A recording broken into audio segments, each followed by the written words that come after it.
allez, il est l'heure de se réveiller. Mais si je regarde bien mon réveil, je vois, bon, des petits personnages, mais si je regarde la forme de ce réveil, en fait, je constate qu'ils sont partis d'un volume, d'un cube sur lequel ils auraient évidemment, pour ne pas qu'on se fasse mal, un petit peu supprimé les angles. Mais nous avons bien un cube. Alors un cube, c'est donc un volume qui n'a que des faces carrées, qui en a 1, 2, 3, 4, 5, 6 faces.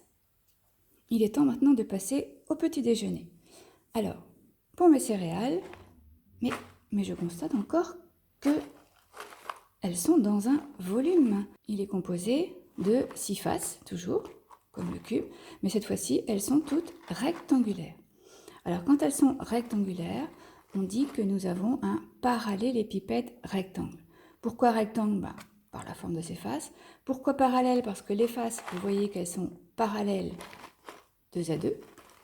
Donc, parallélépipède rectangle, un volume qui n'a que des faces rectangulaires et qui sont parallèles 2 à 2.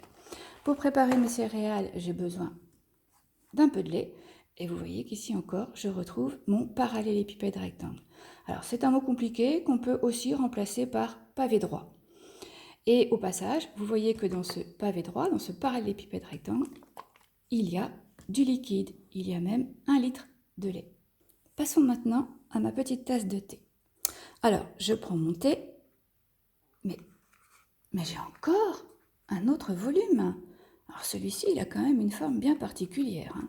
Vous connaissez son nom parce que vous avez sans doute déjà entendu parler des pyramides d'Égypte. Donc c'est bien une pyramide. Les faces sont triangulaires. Et il y a une autre face qui, elle, a la forme d'un carré et qu'on appelle la base de ma pyramide. Parce que quand je vais poser ma pyramide, voilà, je vais la poser sur ma base. Il y a 4 arêtes sur la base de ma pyramide. Ce qui veut dire que je vais avoir 4 faces triangulaires pour compléter cette pyramide. Je vais maintenant déguster un fameux toast brioché au raisin. Donc mais vous voyez que j'ai encore ici un autre volume. Donc, ce volume s'appelle un cylindre. Un cylindre, donc il a 2 bases qui ont la forme de disque. Il y en a un ici et un de ce côté-ci. Ils sont parallèles. Et pour former mon cylindre, j'ai besoin d'un grand rectangle qui va faire le tour. Je vais maintenant déguster, j'hésite, un petit gâteau au chocolat ou une petite... Mais j'ai encore de nouveaux volumes. Alors cette fois-ci, si je regarde bien, il y a 2 bases qui ont la forme d'un 1, 2, 3, 4, 5, 6 côtés, donc d'un hexagone. Il y a la même forme ici.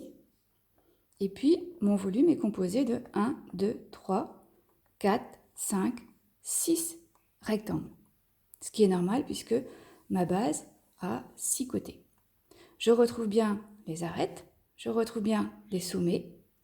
Ce volume, on l'appelle un prisme droit. Pourquoi prisme droit?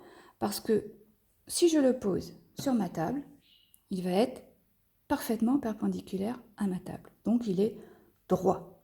On retrouve la notion d'angle droit. Prisme droit, je peux avoir aussi ceci. Alors, c'est pas trop conseillé pour le petit déjeuner.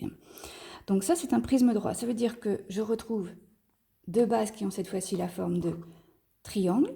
J'ai 3 côtés sur ma base. Donc, c'est normal de retrouver mes 3 rectangles pour terminer mon volume. Donc ça, pareil, prisme droit, parce que si je le pose sur une de ces bases, il est perpendiculaire à ma table. Tout bon petit déjeuner qui se respecte se termine par un fruit. Ici, je me trouve avec un volume qui n'a aucun rectangle. C'est une boule. Après ce bon petit déjeuner, je suis prête à aller faire la fête. La fête, en général, on met un petit chapeau pointu. Et là, mais c'est pas vrai, mais là j'ai encore un nouveau volume. Cette fois-ci, il n'y a aucun rectangle, il y a un sommet, il y a une base qui a la forme d'un disque, donc ce volume-ci, c'est un cône.